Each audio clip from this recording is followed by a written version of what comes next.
Once the volunteer has paid their placement fee and they've left their own country, we meet them at the airport and we take them here, their base, Antigua, Guatemala. Beautiful colonial Guatemalan town, cobbled streets, colour, culture. It's got everything. We settle them in with their own host family. Once they're feeling settled in and they've learned a bit of Spanish, we head out on the bus with the other volunteers to one of the schools, the project sites in the indigenous communities.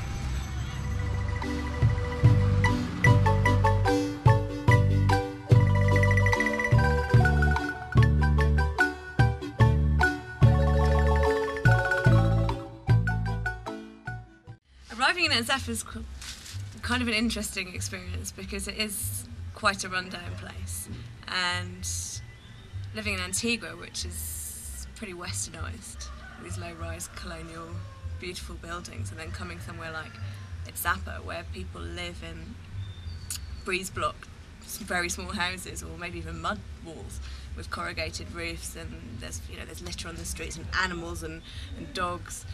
At first it was a bit like, oh my god, what have I done? But then you walk up the street towards the school and all the women come towards you saying, buenos dias, buenos dias.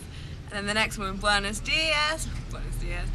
And then all the kids come running up next to you and you think, wow, this is fantastic, this is something really, really different. Some of the kids can go to school, but the majority can't. Their families don't have the money to send them to school. They can't buy the uniform, the books, the initial inscription fee.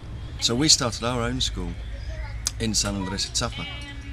We named it Pájaro de Fuego, which loosely translated as bird of fire or phoenix. A lot of the children who previously couldn't even hold a pencil are now writing their letters and their numbers. The children who do go to school, the results they're getting in their sort of midterm tests, they're so much better and they're coming out top of their class. Back home I was just, a small cog in a big machine, and I didn't notice that I was making such a difference. But here it's been so rewarding to just, in a matter of weeks, see the progress that the children have made. It takes time, it takes patience. They're not going to get it immediately. Sometimes it's infuriating, but when you start seeing a kid write his first word, it is just the most amazing sensation. And education aside, socially we're seeing such massive advances within the children. Children who would never even think about hanging out with another child. They're all walking down the streets after school together, joking, playing football. I think the friendships that have been formed through Phoenix with the children come almost as important as the education itself. One of the most amazing parts of being here, one of the most amazing experiences, is building the relationship that we have with the community, especially with the family across the street from the school. They gave us a lift after a frustrating morning. They gave us lunch. They gave us time to talk and time to listen.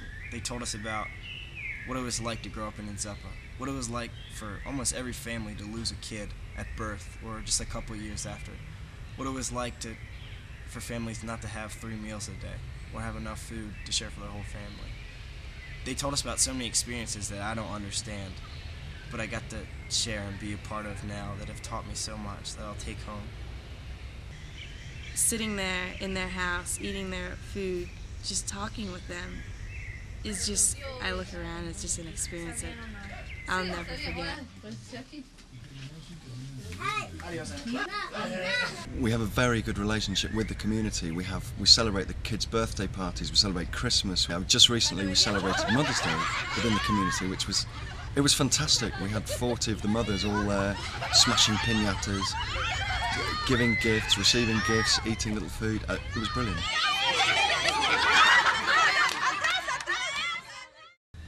I think I wouldn't be exaggerating if I said this experience has completely turned my life upside down. It has changed my life to such an extent that initially I signed up for 3 months. I've already extended that by an extra month. I've now resigned from my job back in the UK, which I was supposed to be going back to in September, and I'm looking into selling my house and actually coming back in January and spending a lot longer on the project. I guess what I was looking for from this experience was to see the real Guatemala It doesn't get any more real than Itzapa or Cienega. Combined with that, I was hoping to give something back to Guatemala as well. And when you see kids running in the morning to greet your bus and shedding a tear when you're leaving to go back home, you know you've achieved that.